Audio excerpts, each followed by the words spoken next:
Kali ini kita mau bicara tentang kebutuhan reshuffle kabinet Pak Prabowo Subianto.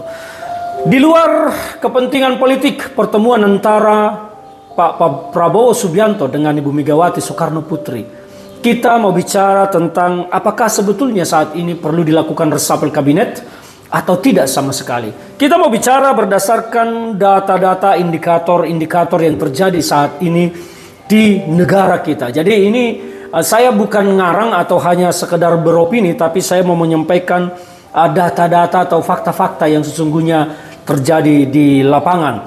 Dan ini mungkin akan membuat kita menjadi paham, mengerti, dan menyimpulkan apakah memang perlu reshuffle kabinet atau tidak.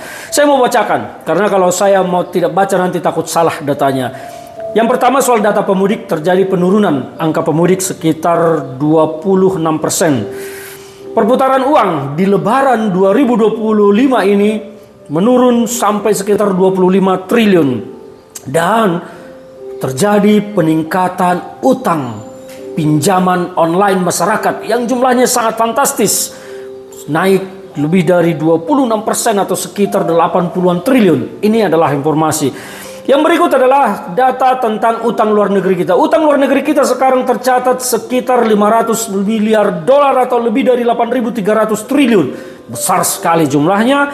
Dan utang jatuh tempo kita tahun ini ada sekitar 800 triliun. Dan sedihnya pemerintah menarik utang menjual SBN, tetapi yang beli mayoritas adalah Bank Indonesia. Artinya apa? Apakah pihak asing sudah tidak tertarik untuk membeli SBN kita? Nah, itu nanti bisa dikaji dan diulas oleh para ekonom. Tapi ini yang terjadi. Yang berikut adalah penerimaan pajak kita. Penerimaan pajak defisit sampai 31%. Dan itu luar biasa. Dan angka PHK. Jumlah PHK itu sudah sangat banyak sekarang. Meskipun data yang dimunculkan sekitar hanya puluhan ribu, tetapi patut diduga ini bukan puluhan ribu lagi, tetapi sudah menjadi ratusan ribu. Kemudian asumsi nilai tukar rupiah.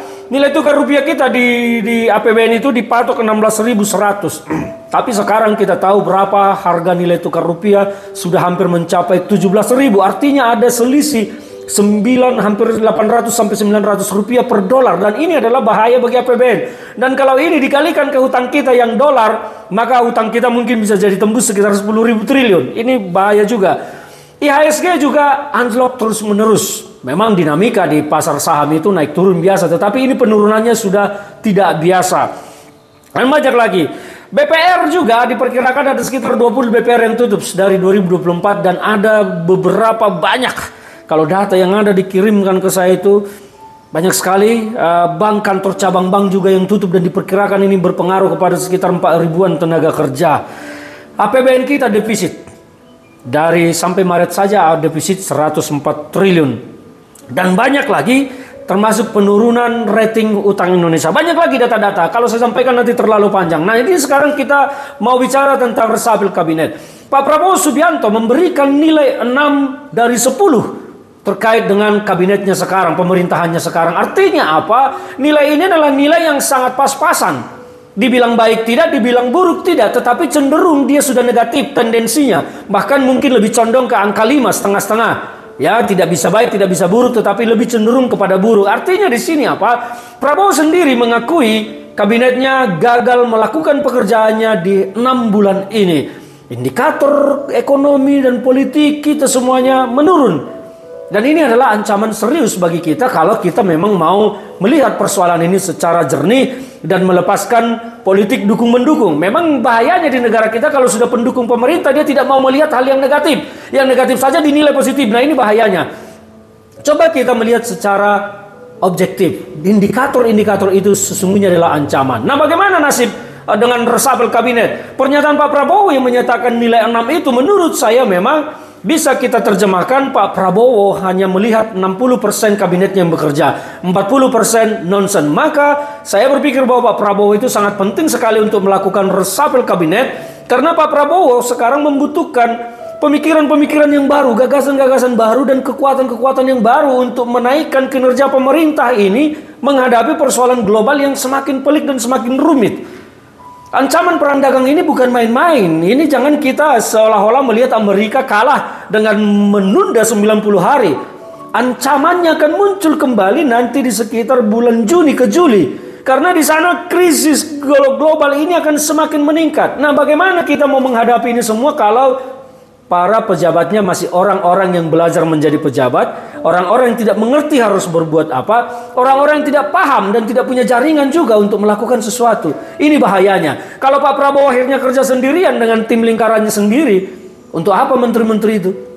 Maka saya pikir bahwa kepentingan bangsa ini kepentingan bangsa, bukan kepentingan Prabowo. Ini kepentingan bangsa ini, maka Prabowo harus melakukan reshuffle kabinet dengan mengganti, membongkar kabinetnya yang tidak mampu bekerja. Sudahlah, mundur diganti-ganti dulu. Kasihan bangsa ini kalau diurus dengan cara yang tidak benar. Nah, ini kalau saya secara pribadi menyatakan bahwa momennya, waktunya Pak Prabowo Subianto melakukan reshuffle kabinet di 6 bulan pemerintahannya ini. Kalau tidak nanti terlambat dan bahaya. Ancaman di depan mata kita bulan Juni sampai bulan Juli itu sangat besar. Utang jatuh tempo kita di Juni banyak. Keputusan Amerika tentang perang dagang ini bahaya. Karena kalau negosiasinya nanti buntu, kita apa yang bisa kita lakukan? Nah, ini adalah indikator-indikator resmi yang memang terjadi. Ini bukan soal dukung-mendukung atau oposisi segala macam, tetapi ini semata demi bangsa Indonesia.